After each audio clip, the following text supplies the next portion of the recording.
बिस्मिल्लाहिर्रहमानिर्रहीम। अस्सलाम वालेकुम।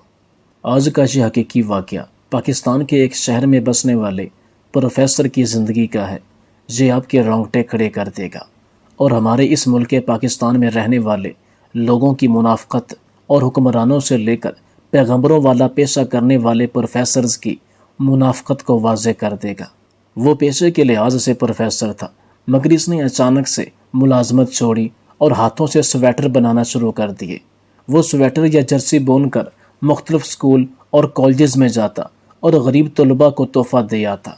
आज से 35 साल कबल इसने ये काम अपनी जवानी में शुरू किया था और अब बुढ़ापा आ चुका था। स्वेटर और जर्सियाँ बुनते बुनते इसके हाथों में रशन आ चुका था। नज़र कम हो चुकी थी, मगर अपना काम वो जारी रखे हुए था।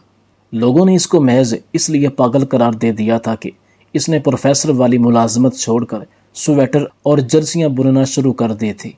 यानी कि एक अफसर बंदा जिसे इतना अच्छा ओहदा मिला, वो इस ओहदे को लात मारकर गरीबों और अनपढ़ मजदूरों वाली हरकतें कर रहा है। मगर हाय अफसोस, लोगों की सोच पर किसी ने भी प्रोफेसर साहब से इस काम की वजह ना पूछी। और हैरत की बात यह थी कि इनको पागल कहने वालों में से अक्सर लोग आज भी अपने बच्चे इसके पास पढ़ने के लिए भेजते हैं। और प्रोफेसर ना सिर्फ बच्चों को मुफ्त तालीम देते, बल्कि जर्सियाँ और स्वेटर भी तोहफे में देते थे। मुझे जब प्रोफेसर साहब के बारे में पता चला तो मैं इनसे मिलने के लिए इनके पास सरगोदा के दूर दराज एक गांव पखोवाल पहुंचा और इनसे इनकी रुदाद सुनी। इनकी रुदाद सुनकर रो पड़ा और इनके हाथों को बोसा दिया और इनसे कहा, रोज़े मैशर अल्लाह को बताइएगा कि तेरे एक गुनाहगार बंदे ने मुझे पहचान लिया था। वो समझ गया था कि मैं दुनिया वालों का नहीं, अल्लाह ताला का दोस्त हूँ। प्रोफेसर साहब की ज़ुबान से निकला हुआ एक एक लफ्ज़ जो इन्होंने मुझे कहा, आप भी उन्हीं की ज़ुबानी सुनिए। मेरा नाम अब्दुल कादिर है। मेरा ताल्लुक ज़िला झेलम के गांव हरनपुर से था। मेरे अबाव अजदाद वहाँ से उठकर मियानी में आबाद हुए और बाद अज़ां पखोवाल मुंतकल हो गए। मेरी पैदाइश पर मेरे वालिद साहब ने यह फ़ैसला कर लिया कि वो मुझे उस्ताद बनाएंगे, क्योंकि तब मेरे गांव के करीब ना कोई स्कूल था ना कोई उस्ताद। लिहाजा मेरे वालिद साहब मुझे गधा गाड़ी पर बिठाते, शहर में मौजूद स्कूल छोड़ते और वहीं से जानवरों के लिए चारा लेने चले जाते। चूँकि जानवर बहुत ज़्यादा थे, चारा बनाते बनाते मेरी छुट्टी का टाइम हो जाता। वापसी पर गधा गाड़ी पर चारा डाल कर लाते, मुझे स्कूल से लेकर चारे के ऊपर बिठाते और घर ले जाते। गो के मेरे वालिद साहब पढ़े हुए ना थे, मगर इसके बावजूद वो मुझे अपने पास बिठाते और मुझसे सबक सुनते। शुरू में मुझे इल्म नहीं था कि मेरे वालिदैन पढ़े लिखे नहीं हैं। जब प्राइमरी पास करने के बाद मुझे इल्म हुआ कि मेरे वालिदैन तालीम याफ्ता नहीं हैं, तो वालिद साहब ने मेरी ड्यूटी लगा दी कि मैं स्कूल से जो कुछ भी पढ़ लिख या सीख कर आऊँगा वो अपने वालिद और वालदा को भी पढ़ाऊँगा। मैंने उनकी बात मान ली, क्योंकि मुझे वालिद साहब और वालदा साहबा को अलग अलग बताना, समझाना और पढ़ाना पड़ता था। इस वजह से एक तो मेरा सारा वक्त घर में वालिदैन के सामने गुजरता और दूसरा वालिदैन को समझाते समझाते मुझे खुद स्कूल का सारा सबक याद हो जाता था। वक्त अपनी रफ्तार से गुजरता गया। मैंने अपनी बीएससी मुकम्मल की तो साथ ही तहसीलदार की मुलाजमतें आ गईं। मैंने दरख्वास्त दी और मुझे मुलाजमत पर रख लिया गया। मैं जब ये इतनी बड़ी खुशखबरी लेकर घर पहुंचा तो मेरे वालिद साहब ने मुझे ये मुलाजमत करने से रोक दिया। वक्ती तौर पर तो मैं बहुत ज़्यादा सोचता रहा कि लोग इस नौकरी के लिए तरसते हैं, कितनी सिफारिशें और रिश्वतें देते हैं, जबकि अल्लाह ने मुझे बग़ैर रिश्वत और सिफारिश के नौकरी दी है। लेकिन फिर भी मेरे वालिद ने मुझे जो कहा, मैंने कहा ठीक है, जैसा आप कहें वैसा ही होगा। मैंने नौकरी ज्वाइन ना की। मैंने एमएससी में दाखिला लिया और साथ साथ मुख्तलिफ मुलाजमतों के लिए दरख्वास्त देता रहा। यहाँ तक कि एक बार में असिस्टेंट कमिश्नर भी मुंतखब हुआ और पुलिस में एएसआई की जॉब का भी अहल ठहरा। मगर इस जॉब के लिए भी वालिद साहब ने इजाज़त ना दी। खैर, फिर प्रोफेसर के लिए मुलाजमत का मौका आया। मैंने अप्लाई किया और अल्हम्दुलिल्लाह मैं मुंतखब हो गया। उस दिन मेरे वालिद साहब ने एक जानवर ज़िबा करके पूरे गांव की दावत की। सब लोगों ने मुझे मुबारकबाद दी और मुझे पहली पोस्टिंग विहाड़ी के एक कॉलेज में मिली। बाद अज़ां कुछ साल लगाकर मैं सरगोदा अम्बाला कॉलेज में आ गया। अम्बाला कॉलेज में कुछ अरसा रहने के बाद सियासी बुनियादों पर मेरी आर्जी ड्यूटी गुजरांवाला लगा दी गई। वहाँ के प्रिंसिपल साहब इंतहाई करप्ट और असर व रसूख वाले थे।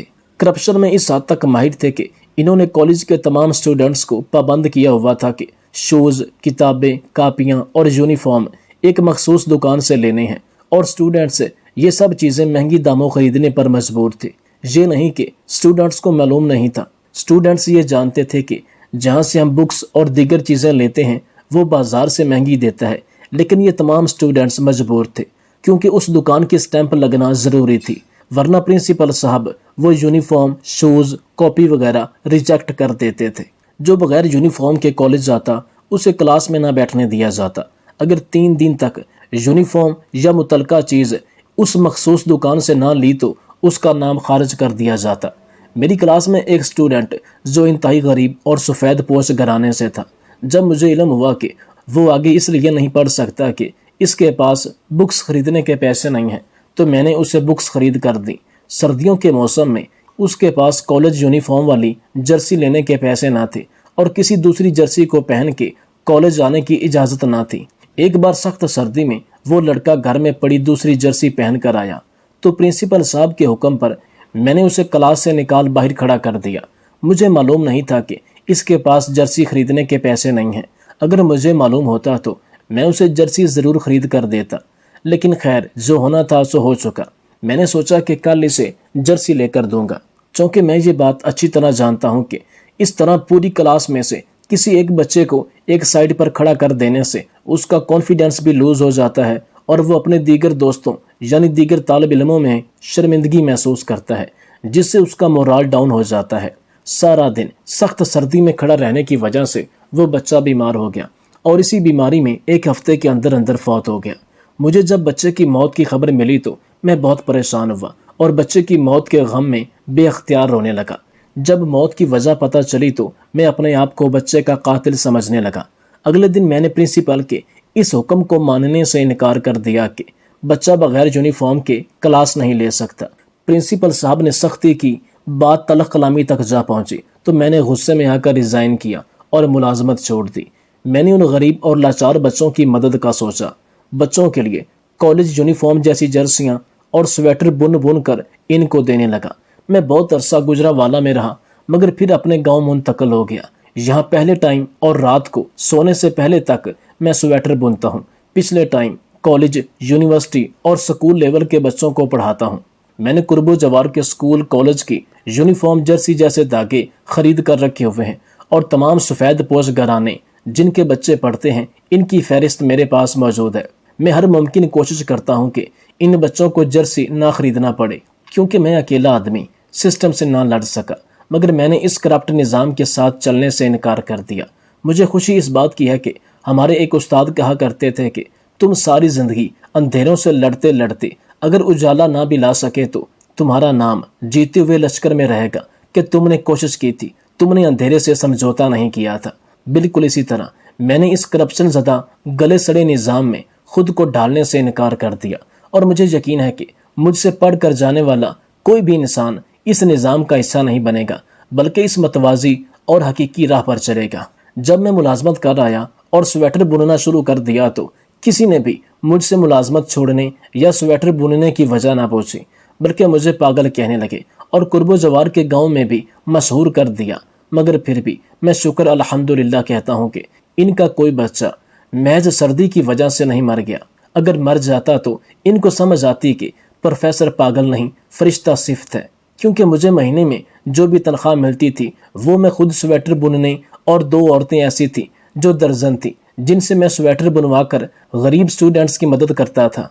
इतनी बात के बाद प्रोफेसर साहब की आंखों में आंसू आ गए और इनकी आवाज़ में थरथराहट थी कि ज़िंदगी में हमेशा ये कोशिश करनी चाहिए कि कम अज़ कम किसी एक इंसान की ज़िंदगी में मुस्बत किरदार अदा कर सको, इसकी माली मुआशी किसी भी शक्ल में मदद कर सको। यकीन जानो ऐसा करने से जो राहत महसूस होती है वो दुनिया के किसी और काम में महसूस नहीं होती। अगर आपके 2 बच्चे हैं या 3 हैं या 4 हैं तो साथ में किसी और घर के किसी बच्चे की कफालत करना शुरू कर दें। आप ऐसा महसूस करें कि अगर आपके बच्चे 3 हैं, आप दिल को समझाएं कि मेरे बच्चे 4 हैं। अगर आप इन तीनों की कफालत करेंगे और साथ में अगर आपने चौथे की कफालत कर दी तो यकीन जाने उस चौथे की वजह से अल्लाह ताला आपके तीनों की ऐसी कफालत करेगा कि जिसका आप वहमो गुमा भी नहीं कर सकते। जब मैं प्रोफेसर साहब से इजाज़त लेकर वापस आ रहा था تو خدا کی قسم مجھے ایسا محسوس ہوا کہ بڑے عہدے والا انسان بڑا نہیں ہوتا، کوئی بھی بڑا بزنس مین بڑا انسان نہیں، کوئی بڑا ذمہ دار بڑا انسان نہیں۔ بڑا انسان وہ ہے جو چھوٹوں کی مدد کرے اور انہیں بڑا بنانے میں اپنے حصے کی تگ و دو کرے۔